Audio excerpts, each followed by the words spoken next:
Nung bibindisyonan na namin, kaya pala walang tumitingin sa kabaong, yung patay may hawak na karatula. Nakalagay, ako ngayon, ikaw bukas.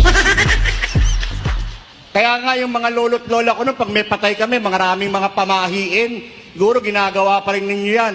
No, kasi nakakatakot yung mga babala nila eh. Bawal daw maglibing ng Lunes.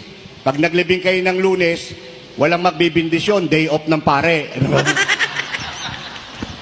Hindi, sa totoo, pag naglibing daw kayo ng Lunes, may mamamatay uli sa pamilya nyo. Eh kung tatlo lang kayong magkakapatid, Miyerkules pa lang, ubus na lahi nyo. Ang bilis nyong mabubura sa daigdig.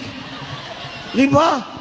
Sabi pa ng lolo't lola ko, pag may patay daw sa pamilya, bawal maghatid ng mga bisitang naglamay. Masama yan, may mamamatay uli.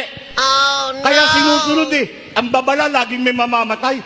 Eh, sino ba gustong mamatay na sunod-sunod? Ang gastos nun. Kayo naman, kapag kayo'y naglamay, bawal kayong mag-uwi ng mga pagkain nakahain sa burulan. Yung iba, pag kinaptapan mo, puno ng boy bawang yung bulsa. May mga butong pakwan.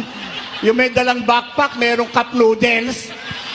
Siguradong may mamamatay, malamang mapapatay kayo. Eh, namatay na yung mga tao, kinukupit nyo pa yung chicherya. Ang pinakamasagwang turo, pag may patay daw, yung kamag-anak, bawal maligo. Pag naniwala naman kayo dyan, mamamatay naman ang mga naglalamay sa baho ng pamilya nyo. Tinatanong ako, totoo ba, Padre, mga pamahiin ng matatanda? Hindi ho yan totoo.